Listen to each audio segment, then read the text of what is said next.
गौकशी पर योगी सरकार ने बड़ा फैसला लिया है। गौवध निवारण के लिए अध्यादेश को कैबिनेट ने मंजूरी दे दी, जिसके साथ ही अब गौ हत्या करने पर 10 साल की जेल और 5 लाख रुपए के जुर्माने का प्रावधान है।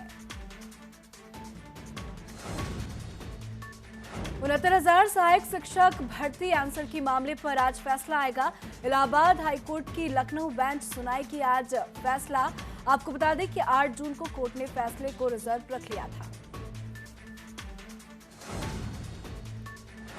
चारधाम यात्रा पर देवस्थानम बोर्ड ने बड़ा फैसला लिया है। अब चारधाम यात्रा स्थानीय लोगों के लिए खोल दी गई है, जिसके तहत चमोली, रुद्रप्रयाग और उत्तरकाशी के लोग ही चारधाम यात्रा कर सकते हैं। डीएम अपने स्तर पर सीमित संख्या में श्रद्धालुओं को आने की अनुमति देंगे। चारधाम यात्रा में किसी भी बाहरी को दर्शन करने की इजाजत नहीं दी गई है। दुनिया भर में लगातार बढ़ रहा है कोरोना का आंकड़ा। दुनिया में 73,18,000 के पार कोरोना का आंकड़ा पहुंच गया है। वहीं मरने वालों की संख्या 4,03,000 से ज्यादा है, जबकि 36 लाख से ज्यादा लोग अब तक कोरोना से ठीक भी हो चुके हैं। देश में कोरोना मरीजों की संख्या बढ़कर 2,76,583 हो गई है। देश में 24 घंटे में कोरोना के 9,985 नए केस सामने आए। साथ ही 24 घंटे में कोरोना से 279 लोगों की मौत हुई है। देश में कोरोना के अब तक 1,35,205 मरीज ठीक भी हो गए हैं और कोरोना संक्रमण की वजह से अब तक 7,745 लोगों की मौत हो चुकी है। देश में कोरोना के अब तक 1,33,632 केस एक्टिव बताए जा रहे हैं। यूपी में कोरोना मरीजों की संख्या बढ़कर 11,335 हो गई है। साथ ही कोरोना से अब तक 301 लोगों की मौत हो चुकी है। यूपी में कोरोना के 6,669 मरीज ठीक हुए हैं। वहीं कोरोना के एक्टिव मामलों की संख्या अब तक 4,365 हो गई है।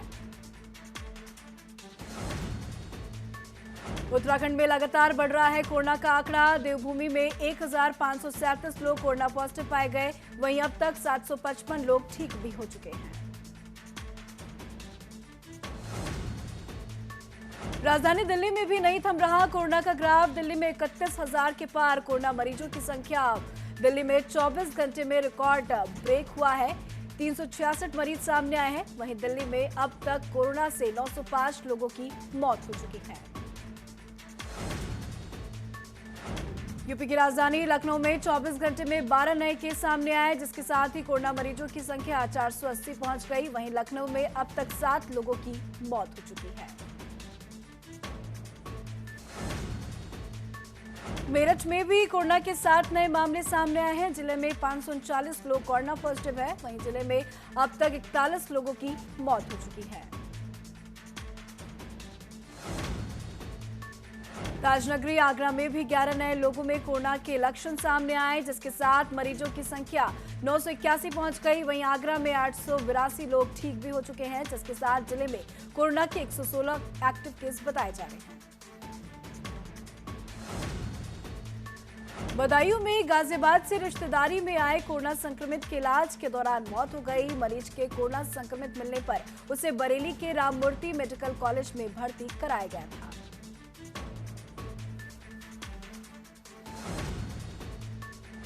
देहरादून पुलिस में कोरोना की दस्तक दिखाई दी है। पुलिस का सिपाही कोरोना पॉजिटिव पाया गया, जिसके बाद पुलिस विभाग में हड़कंप मच गया। पुलिस सब्जी मंडी पर तैनात था। दिल्ली में कोरोना वायरस के बढ़ते मामले के बीच केजरीवाल सरकार के फैसले को लेकर आप पार्टी और बीजेपी के बीच खींचतान भी बढ़ रही है। मामला ये हुआ कि दिल्ली के उपराज्यपाल अनिल बैजल ने अरविंद केजरीवाल की सरकार के 2 फैसले को पलट दिया है। उसके बाद आप पार्टी विपक्षी दल बीजेपी पर आग बबूला हो गई है। दिल्ली के सीएम अरविंद केजरीवाल की कोरोना रिपोर्ट नेगेटिव आई है। कल सुबह केजरीवाल ने कोरोना का टेस्ट कराया था। दिल्ली सीएम को गले में खराश और खांसी की शिकायत के बाद कोरोना का टेस्ट कराया गया था।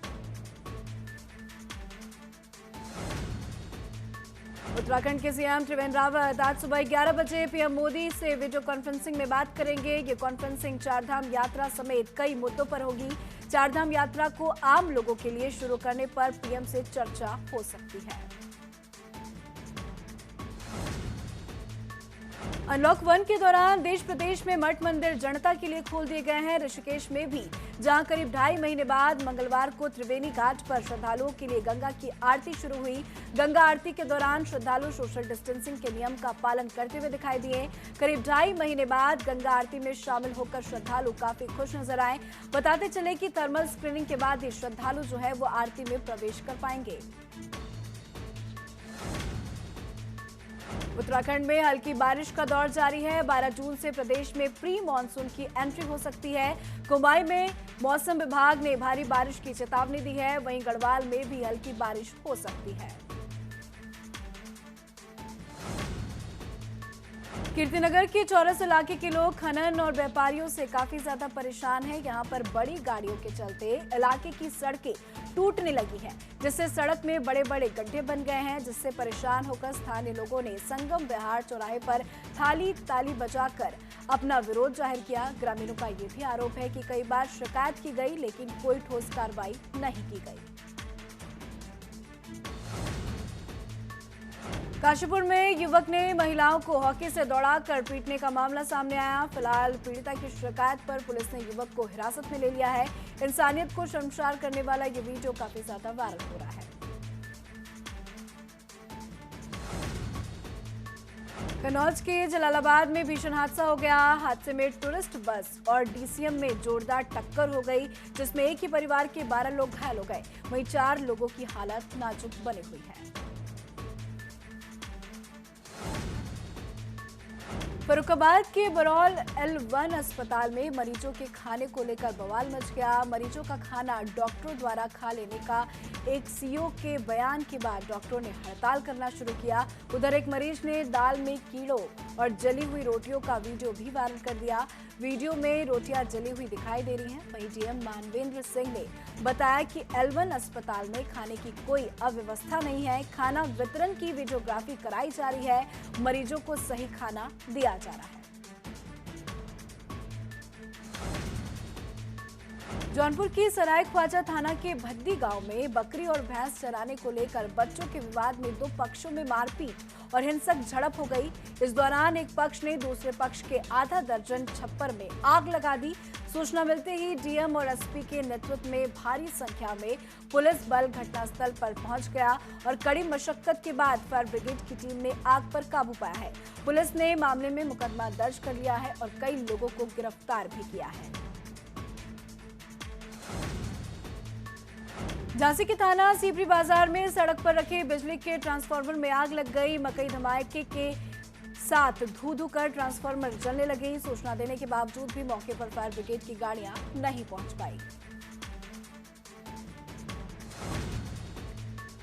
ऊंचाहार थाना क्षेत्र के जमुना पार चौराहे पर होटल के अंदर सामान बनाते समय गैस सिलेंडर में आग लग गया। आग लगने के बाद इलाके में हड़कंप मच गया।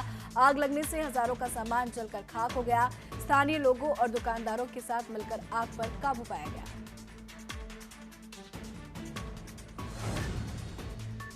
चंदौली में चक रोड नापे को लेकर 2 पक्षों को लेकर जमकर विवाद हो गया। कहासुनी में एक पक्ष ने दूसरे पक्ष को गोली मार दी। गोली लगने से 2 लोग घायल हो गए। वहीं गुस्साए ग्रामीणों ने गोली चलाने वालों की जमकर पिटाई भी की, जिसके बाद तीनों घायलों को जिला अस्पताल में भर्ती कराया गया, जहां से उन्हें ट्रॉमा सेंटर रेफर कर दिया गया है। अंबेडकर नगर में संविदाकर्मी लाइनमैन की मौत के मामले को लेकर टांडा हंसवर मार्ग किया गया जाम। संविदा लाइनमैन के परिजनों को मुआवजा देने की मांग लगातार कर रहे हैं।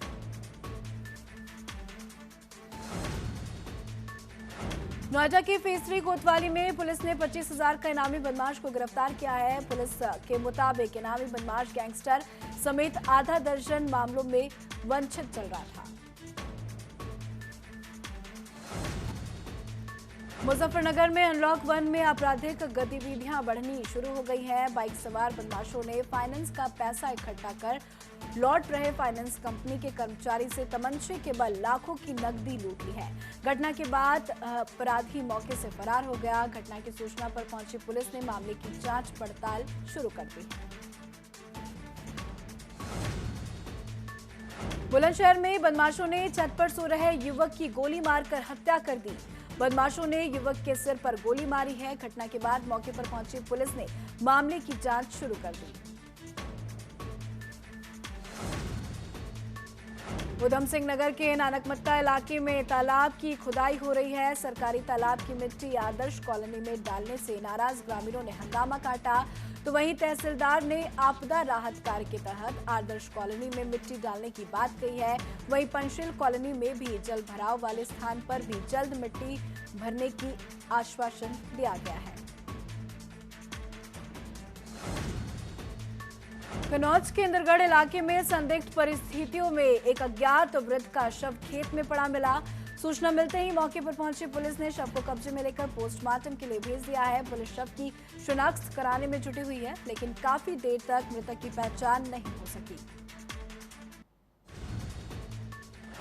बांदा के नरानी तहसील में कार्यरत लेखपाल ने अपने ही इलाके के युवती को अगवा करने का प्रयास किया। किसी तरह युवती ने कार से कूदकर अपनी जान बचाई। मामला मीडिया में आने पर आरोपी लेखपाल के ऊपर 3 दिन के बाद मुकदमा दर्ज किया गया। सुल्तानपुर में घर की छत पर सो रहे युवक की गला रेतकर हत्या कर दी गई। घटना की जानकारी मिलते ही पूरे गांव में सनसनी फैल गई। मौके पर पहुंची पुलिस ने शव को कब्जे में लेकर पोस्टमार्टम के लिए भेज दिया है। साथ ही बदमाशों की तलाश शुरू कर दी है। बता दें कि मृतक लॉकडाउन के दौरान ही मुंबई से गांव वापस आया था। सुल्तानपुर में इनामी बदमाशों को पकड़ने गई क्राइम ब्रांच की टीम पर अराजक तत्वों ने हमला बोल दिया। मौके से बदमाश फरार हो गया। अराजक तत्वों ने टीम की गाड़ी को तोड़ दिया। बता दें कि क्राइम ब्रांच की टीम लखनऊ से इनामी बदमाश को गिरफ्तार करने पहुंची थी। यूपी के एटा में प्रोबेशन कार्यालय के इंटीग्रेटेड चाइल्ड प्रोटेक्शन स्कीम में तैनात 6 संविदा कर्मचारियों को निकाले जाने का मामला सामने आया है। वहीं निकाले गए कर्मचारियों का आरोप है कि बिना सूचना के ही उन्हें निकाल दिया गया और नए कर्मचारियों की भर्ती भी कर दी गई। कर्मचारियों ने डीएम से मिलकर इस मामले में शिकायत की। वहीं एसडीएम एसपी वर्मा ने संविदा कर्मचारियों को निकालने तथा नए कर्मचारियों को रखने की बात की पुष्टि भी कर दी है। गोरखपुर पुलिस ने फरार चल रहे 15,000 का इनामी बदमाश को गिरफ्तार कर लिया। पुलिस ने अपराधी के पास से चोरी की एक बाइक, मोबाइल बरामद किया है।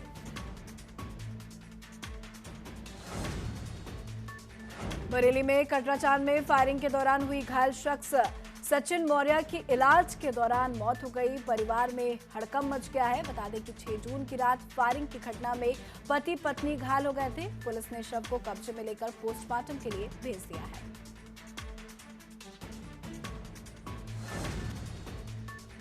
अयोध्या में भव्य राम मंदिर निर्माण का काम शुरू होने से पहले शिव की आराधना की गई। राम जन्मभूमि परिसर में रुद्राभिषेक किया गया। भव्य राम मंदिर के निर्माण का काम शुरू होने से पहले शिव की आराधना हुई है।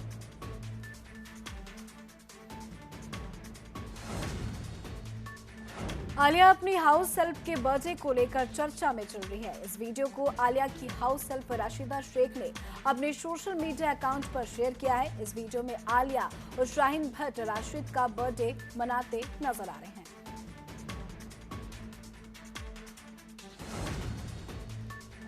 सुशांत सिंह राजपूत जैसे कई बड़े स्टार्स की मैनेजर दिशा सालियाना ने आत्महत्या कर ली। वो मुंबई की एक बिल्डिंग में 14वीं मंजिल पर मौजूद थी और वहां से कूदकर आत्महत्या कर ली। फिलहाल पुलिस मामले की छानबीन में जुटी हुई है।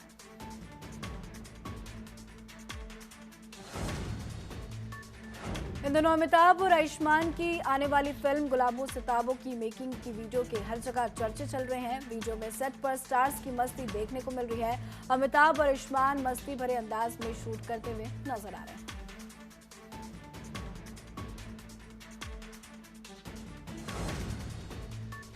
लॉकडाउन के बीच पार्ले-जी बिस्किट में जमकर बिक्री की गई। 5 रुपए में बिकने वाली पार्ले-जी बिस्किट के 82 साल का पुराना रिकॉर्ड टूट गया। लॉकडाउन में घरों को निकलने वाले मजदूरों ने पार्ले-जी बिस्किट जमकर खरीदे हैं। साथ ही लोगों ने घरों में भी पार्ले-जी बिस्किट के स्टॉक जमा कर लिए हैं। आपको बता दें कि पिछले साल अगस्त में एक रिपोर्ट आई थी जिसमें पार्ले-जी की डिमांड घटने की बात कही गई थी। खासकर 5 रुपए वाले पैकेट की बिक्री घटने का जिक्र किया गया था। उस रिपोर्ट में कहा गया था कि पार्ले-जी प्रोडक्शन की मांग में सुस्ती की वजह से 8,000 से 10,000 लोगों की छटनी करनी पड़ सकती है। कंपनी ने सरकार से मदद भी मांगी थी। शॉपिंग वेबसाइट फ्लिपकार्ट पर 9 जून से सैमसंग की सेल चल रही है। सेल में सैमसंग चुनिंदा स्मार्टफोन पर भारी डिस्काउंट दे रही है, जिसमें भारी कैशबैक और नो कॉस्ट EMI शामिल है।